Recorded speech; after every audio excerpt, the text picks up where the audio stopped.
Hello everyone, welcome back to my new mini blog. তো দেখো আমি স্নান পুজো করে রেডি হয়ে চলে যাচ্ছি এখন পড়াতে। তারপরে এখন চলে যাচ্ছি টিউশনে, কারণ আমার টিউশন আছে বালুরঘাটে। তারপর টিউশন থেকে ফিরতে ফিরতে প্রায় অনেক বেলা হয়ে গেছিলো, আর আমার শরীরটাও খারাপ হয়ে গেছিলো, জ্বর এসে গেছিলো কেন জানি না হঠাৎ করেই, তাই আর ভিডিও করতে পারিনি। আর এটা হচ্ছে পরের দিন। তো দেখো আমাদের গাছে কত ফুল ফুটেছে। তো আমি স্নান টান করে চলে এসেছি ফুলগুলো তুলতে, কারণ পুজো করব।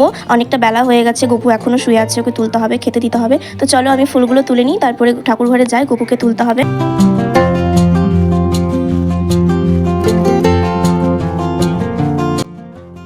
তো দেখতেই পাচ্ছ আমি চলে এসেছি ঠাকুর ঘরে, আর আমার গপু কিন্তু শুয়ে আছে, ওকে তুলবো এখন। আর আজকে ওকে স্নান করাবো না, কারণ আজকে বৃষ্টি হচ্ছে, আবহাওয়াটা ঠিক ভালো না, ঠান্ডা ঠান্ডা, তো ওর ঠান্ডা লেগে যাবে। তো এই কারণে আজকে আর ওকে স্নান করাবো না, শুধু হাত মুখ ধুইয়ে খেতে দেবো। তো চলো আমি ওকে এখন রেডি করে নিই, তারপরে পুজোটাও করে নেবো।